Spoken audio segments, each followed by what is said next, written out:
Hello दोस्तों, नमस्कार। Shweta vlog में आप सभी का स्वागत है। कैसे हैं आप लोग? आशा करते हैं कि आप सब अच्छे होंगे। तो आज इस वीडियो में जानेंगे एगहन रविवार कब बैठाया जाएगा।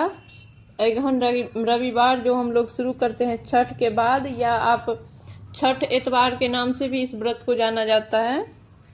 6 माह का व्रत होता है। इसका उठाव जो होता है वो एगहन में किया जाता है। इसको बैठाया जाता है बैसाख माह में। एगहन के शुक्ल पक्ष से ये व्रत शुरू होता है और बैसाख माह के शुक्ल पक्ष में इसका समापन होता है। तो इसी व्रत के बारे में जानेंगे कि इस बार जो है बैसाख में कब इसको बैठाया जाएगा। तो एगहन रविवार जो है इस बार बैसाख महीना में 2 तिथि को पड़ रहा है। शुक्ल पक्ष, बैसाख शुक्ल पक्ष में 2 तिथि पड़ रहा है। एक सप्तमी है और एक चतुर्दशी है। एक का जो दिनांक है वो 4 मई 2025 है, जो सप्तमी पड़ रहा है, और दूसरा जो डेट पड़ रहा है वो 11 मई है। उस दिन चतुर्दशी है। उसके अगले दिन जो है पूर्णिमा हो जा रहा है, इसीलिए ज़्यादा अच्छा है वो 4 मई का होगा। 4 मई को ही बैठाना ज़्यादा श्रेष्ठ है। और ख़ास करके जो लोग, जैसे कि एतवार व्रत शुरू होता है तो उसके साथ ना मंगलवार का व्रत भी 6 माह वाला शुरू हो जाता है। शुक्ल पक्ष में ही एतवार प्रारंभ किया जाता है और एतवार के बाद जो मंगलवार आता है, मंगलवार का व्रत भी प्रारंभ किया जाता है। वो भी इसी तरीके से शुक्ल पक्ष के एक मंगलवार किया जाता है और उसका भी समापन एतवार के साथ ही होता है। जैसे आप 4 तारीख को, 4 मई को अगर एतवार का व्रत बैठाएंगे तो 6 मई को जो है मंगलवार का व्रत बैठाया जाएगा, सौंपा जाएगा। तो जो लोग मंगलवार का व्रत कर रहे हैं और एतवार का व्रत भी कर रहे हैं, उन लोगों को 4 मई को ही एतवार व्रत को बैठाना चाहिए और 6 मई को मंगलवार का व्रत सौंपना चाहिए।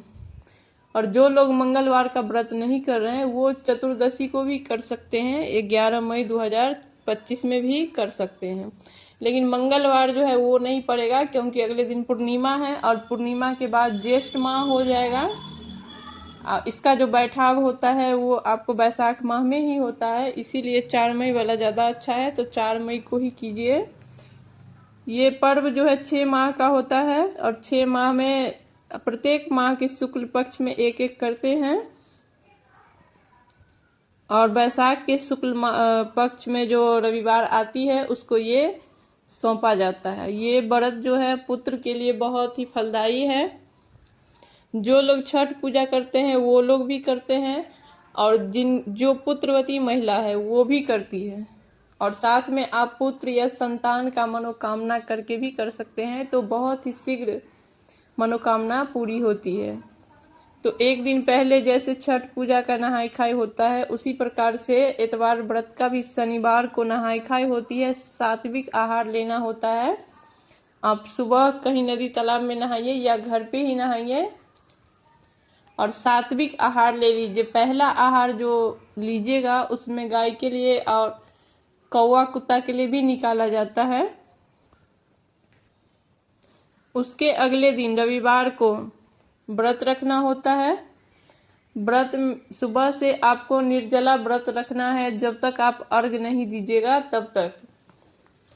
सुबह में सवेरे उठकर नहा धो करके जो घर का पूजा होता है, जो डेली पूजा है आपका, कुल देवता का पूजा है, वो कर लीजिए। और उसके बाद अर्घ देने के लिए छठ पूजा के तरह ही एक अर्घौती सजाया जाता है। अर्घौती में 5 तरह का फल और उसमें नारियल रखना अनिवार्य होता है, क्योंकि प्रारंभ जब करते हैं तो नारियल रख के ही, कलश पे नारियल रख के हम संकल्प करते हैं। और अभी संकल्प जो पूरा हुआ, जिसको भार उठाना और बैठाना बोला जाता है, वो कलश पे नारियल रख के ही किया जाता है। तो इसमें नारियल रखना अनिवार्य होता है और 5 तरह का फल रखिए, मिष्ठान रखिए। और महाप्रसाद जो छठ पूजा का है, ठेकुआ, वो इसमें भी बनाया जाता है सौंपने के समय। वैसे आप दोनों टाइम बना सकते हैं, जब आप व्रत उठाते हैं तभी बना सकते हैं और जब सौंपते हैं तभी बना सकते हैं। लेकिन सौंपने टाइम में आपको नियम से बनाना ही है। उठाने टाइम में आप नहीं भी बनाइएगा तो अभी आप उसका डबल दे दीजिएगा तो हो जाता है, लेकिन सौंपने में वो बनाना ही पड़ता है, वो चढ़ता ही है। तो ठेकुआ बना करके और उसके बाद वो ले करके किसी जलाशय के पास, नदी, तालाब, पोखरा, जहाँ भी मिल जाए, ऐसा व्यवस्था नहीं है तो चापाकल पे भी बड़ा सा ड्राम में पानी भर के कर सकते हैं। जैसे कि छठ पूजा होता है उसी प्रकार से पानी में खड़ा हो करके अर्घ दिया जाता है सूर्य भगवान को। इसमें अर्घ्य पात डालना एकदम अनिवार्य होता है और अर्घ दिया जाता है। वहीं पे फिर भार को जो है उतारा जाता है। भार उतारने का 2-3 तरीका है, या फिर आप कहिए कि सबके घर का कुछ अलग अलग नियम विधि है। एक होता है कि कलश के ऊपर जो अर्घौती आप अर्घ देने के लिए सजाए हैं उसको रख करके भार उतारा जाता है। दूसरा जो होता है, कलश के ऊपर आपका ही सिर्फ कलश रहेगा, उसके ऊपर आपका ही नारियल रहेगा। और फिर दूसरी महिला जो होती है, इसमें 2 लोगों की जरूरत होती है। आप अकेले पूजा नहीं कर सकते हैं, संकल्प नहीं कर सकते हैं। दूसरी महिला जो है वो बोलेगी आपके बच्चा का नाम लेकर के कि 6 महीना का भार बैठा, तो आप बोलिएगा कि हाँ बैठा। इस तरीके से बैठाया जाता है। तो 6 महीना का भार बैठाया जाता है। और तीसरा तरीका जो है वो है कि 5 कलश रखा जाता है। 5 महिला रहती है, 5 कलश रखा जाता है और बारी बारी से सभी के बच्चे का नाम लिया जाता है और कलश को ऊपर से नीचे बैठाया जाता है। जैसे ही बोलेगी तो कलश को ऊपर करती है और फिर बोलेगी कि भार बैठा तो कलश को नीचे बैठाती है जमीन पे। इस तरीके से भार बैठाया जाता है। तो इसका 3-4 नियम है, सबके यहाँ अलग अलग होता है, लेकिन होता वही चीज़ है, वो संकल्प लेना। और संकल्प हमने पूरा कर दिया, ऐसा उसका मान्यता है। उसके बाद घर पे आकर के चावल, दूध, मीठा से खीर बनाया जाता है। और जैसे छठ पूजा में खरना होता है उसी प्रकार से केला के पत्ता पे नैवेद्य दिया जाता है। अगर आप एक अर्घौती कर रहे हैं तो 2 जगह जो है अर्घौती का नैवेद्य होगा और 2 जगह जो आप उपवास कर रहे हैं उसका नैवेद्य होगा। एक ज़्यादा करके दिया जाता है, बढ़ा करके दिया जाता है, इसीलिए 5 जगह दिया जाता है। अगर आप 2 गो अर्घौती कर रहे हैं, वैसे सभी लोग एक ही अर्घौती करते हैं, लेकिन होता है कि किसी किसी के पास मन्नतें होती है, कबला पाती हो जाती है, तो उसमें आपके पास अगर 2 अर्घौती है तो आप 2 अर्घौती का 4 जगह नैवेद्य दीजिए और जो आप उपवास किए हैं उसका 2 जगह और एक बढ़ा करके तब 7 जगह हो जाएगा। मतलब इसी प्रकार से नैवेद्य दिया जाता है। और उस समय भी गाय के लिए जो है निकाला जाता है। घर के सभी लोग आकर के प्रणाम करते हैं और प्रसाद को वहीं पे उस रंग करके बच्चों को दिया जाता है।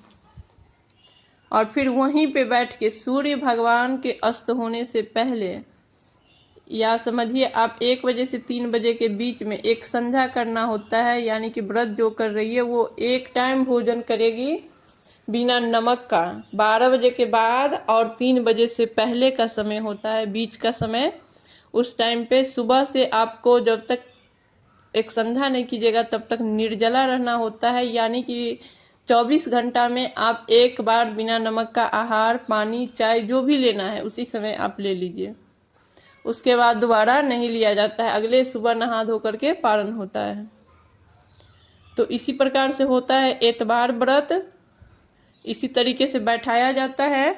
तो आशा उम्मीद है कि आप लोग को सभी जो नियम विधि है वो समझ में आ गई हो। अगर कुछ छूट रहा है तो आप कमेंट करके ज़रूर पूछिएगा, हम ज़रूर बताएंगे। तो आज का वीडियो यहीं पे समाप्त करते हैं, फिर मिलेंगे किसी नए वीडियो के साथ। तब तक के लिए नमस्कार और वीडियो देखने के लिए बहुत बहुत धन्यवाद।